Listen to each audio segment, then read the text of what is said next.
Shalom, shalom, bien-aimés frères et sœurs, c'est votre frère serviteur de Dieu, Donatien Oulaï. Je voudrais bénir le nom de notre Seigneur et Sauveur Jésus-Christ pour tout ce qu'il fait dans nos vies.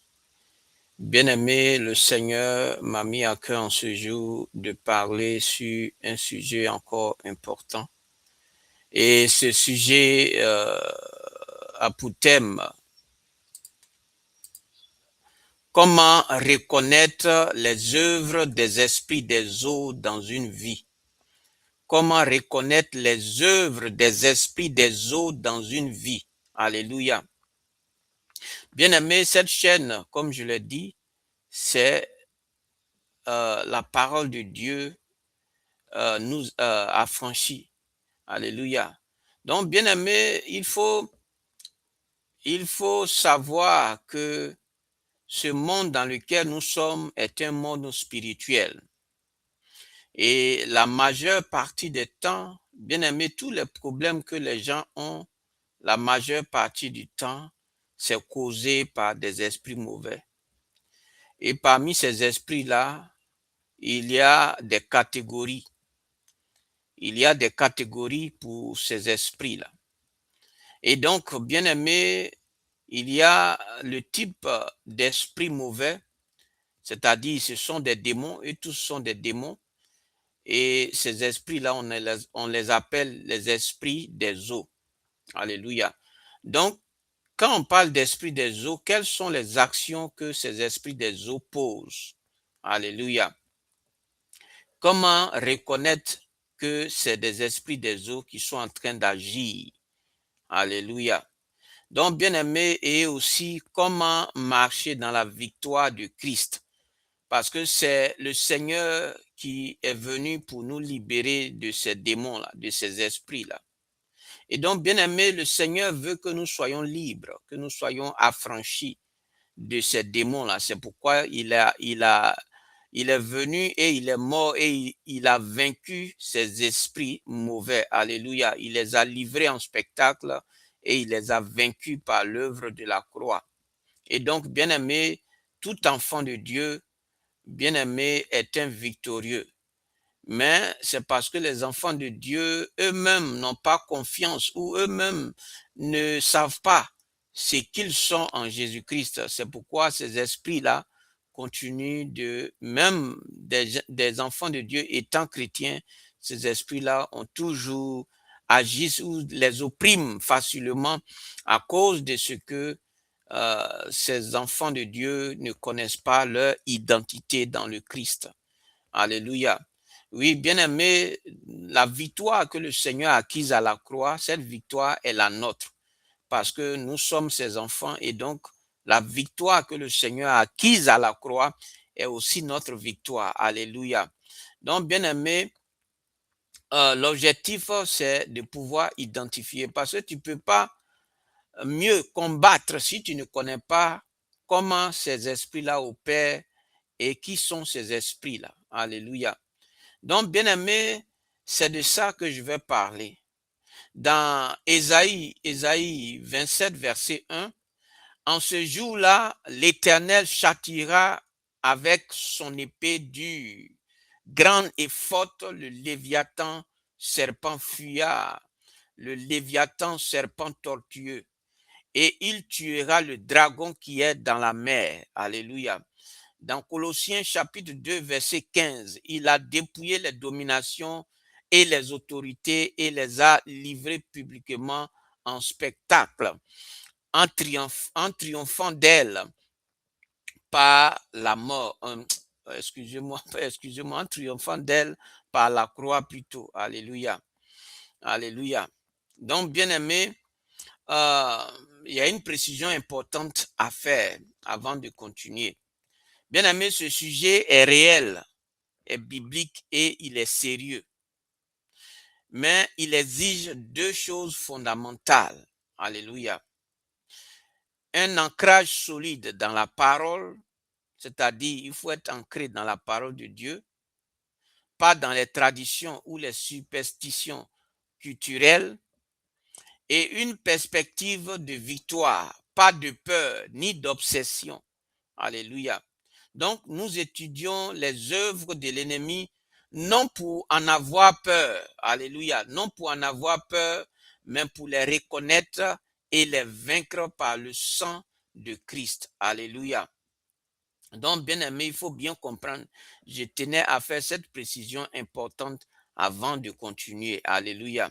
Donc, bien aimé, certaines personnes vivent des schémas répétitifs qui semblent impossibles à briser, des relations qui n'aboutissent jamais au mariage, des blocages financiers chroniques, des rêves troublants qui reviennent sans cesse, des addictions sexuelles impossibles à quitter, des familles entières frappées par les mêmes malheurs de génération en génération.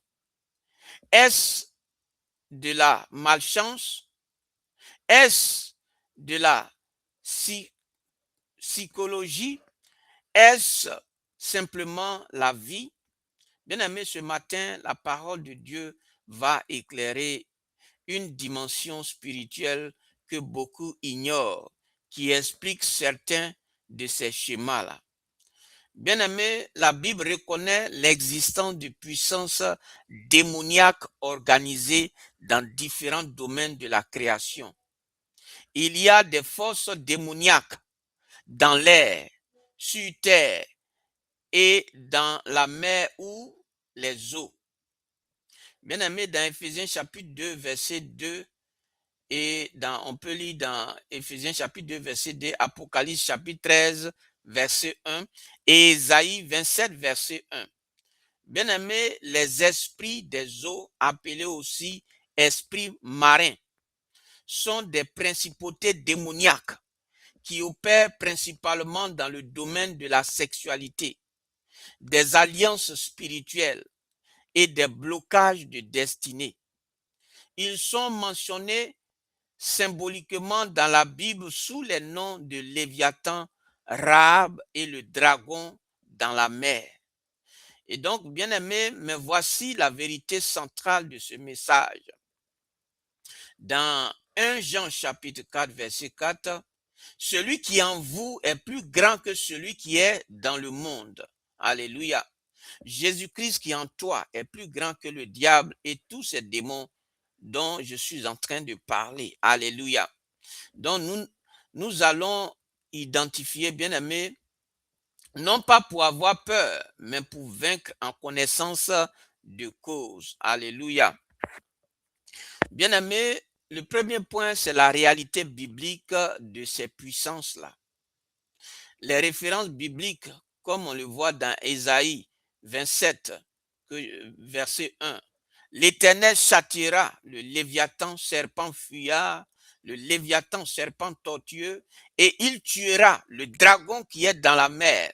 Le Léviathan est une créature des eaux associée à Satan, un esprit de chaos, d'orgueil et de destruction qui opère dans les profondeurs. Bien-aimé, dans Job 41, Dieu décrit le Léviathan comme une créature d'une puissance extraordinaire pour souligner que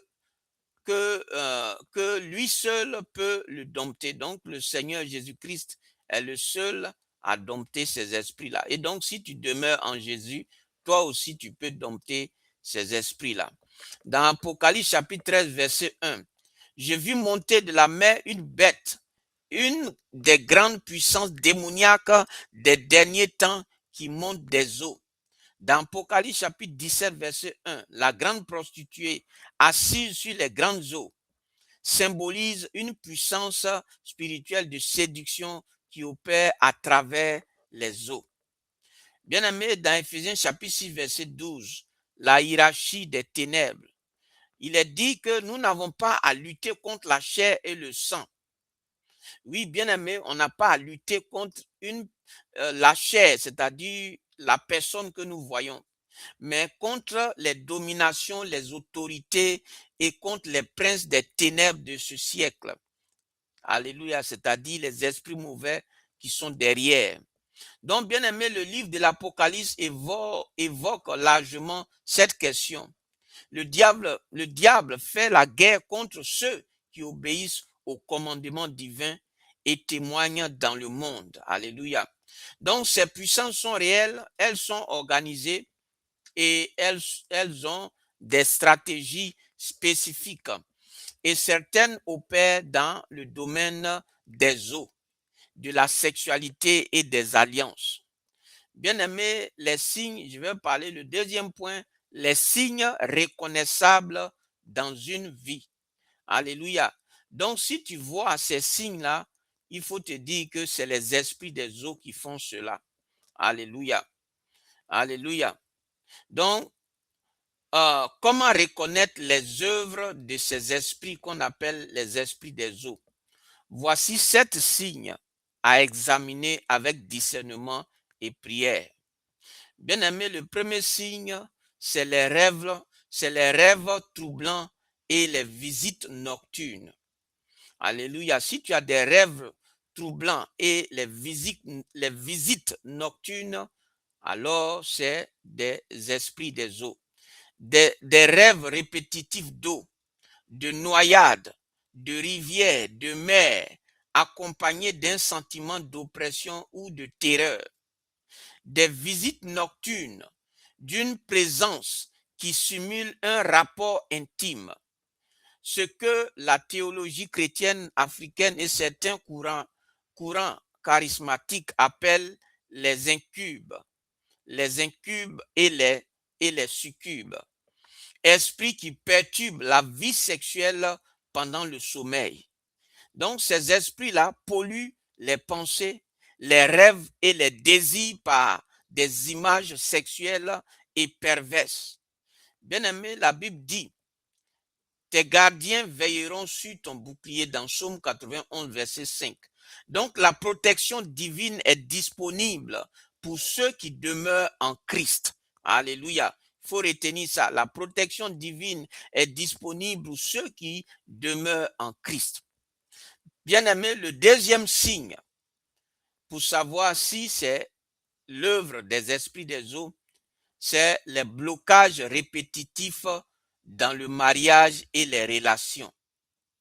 Bien aimé, un schéma où les fiançailles se rompent inexplicablement, c'est-à-dire tu ne sais pas pour quelle raison, mais toi et ton fiancé, vous vous séparez pour des raisons même qui n'ont même pas ni tête ni queue.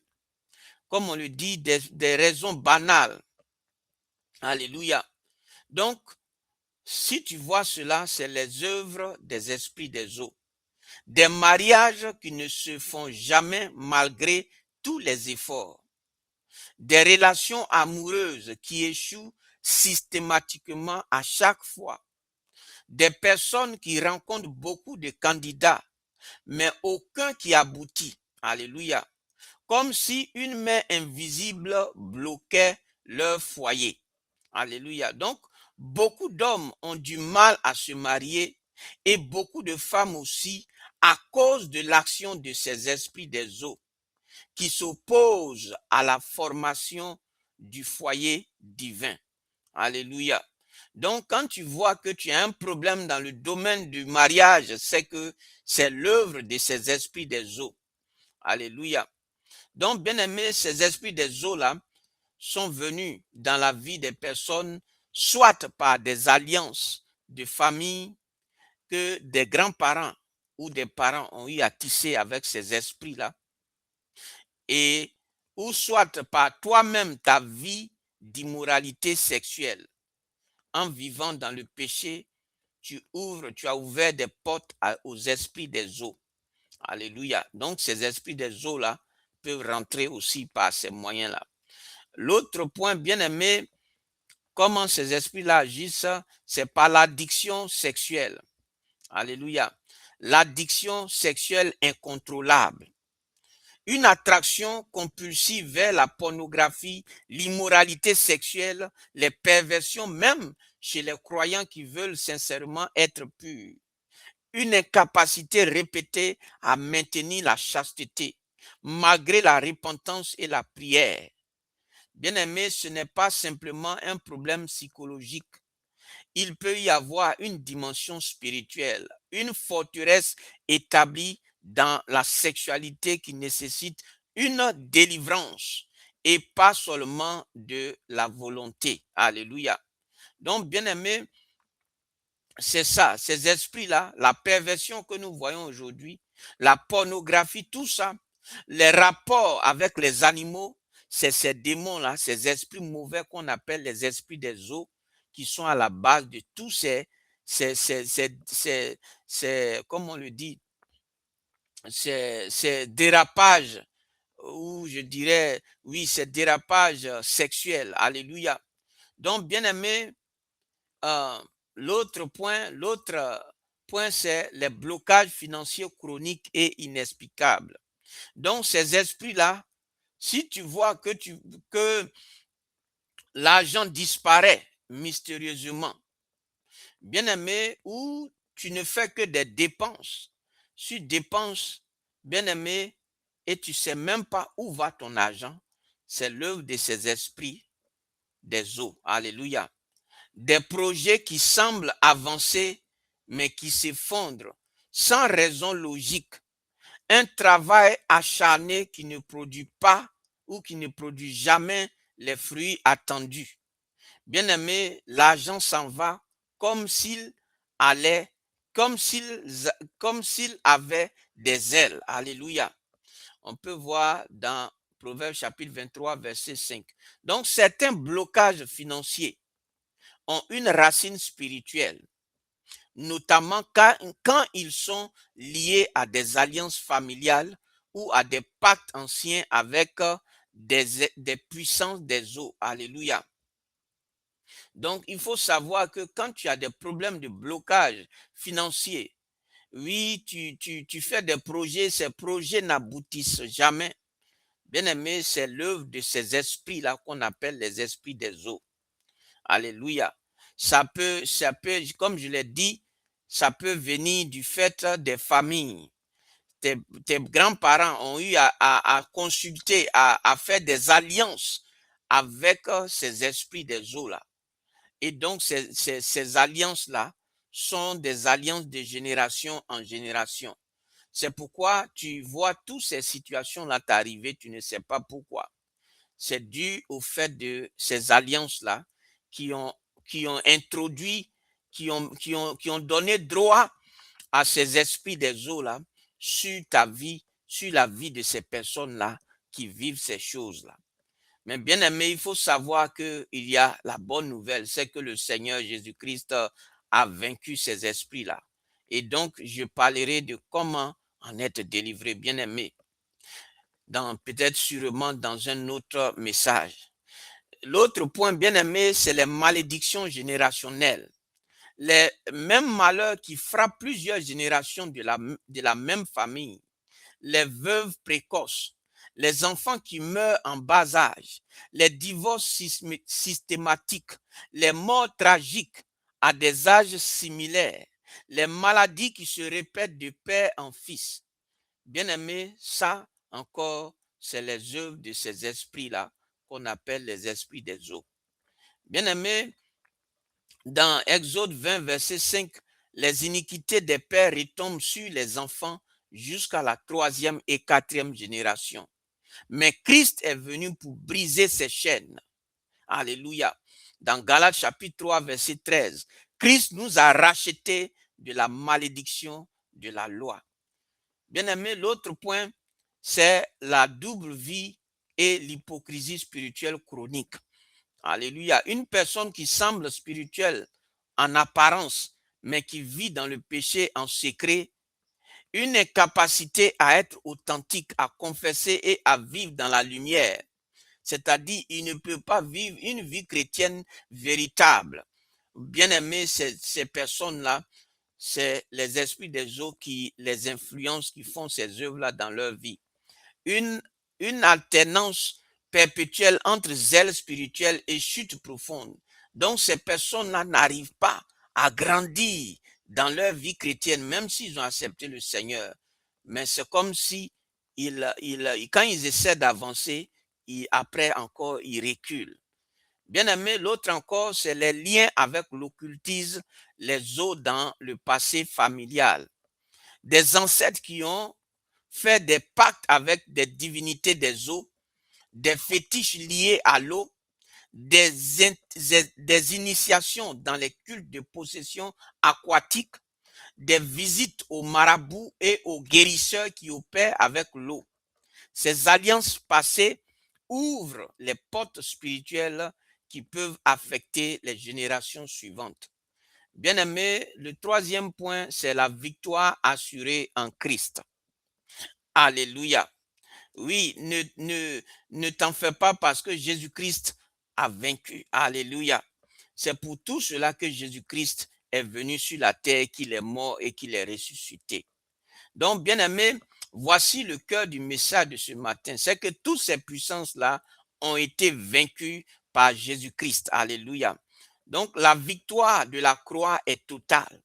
Dans Colossiens chapitre 2, verset 15, il a dépouillé les dominations et les autorités et les a livrées publiquement en spectacle en triomphant d'elles par la croix. Donc, Christ est déjà victorieux.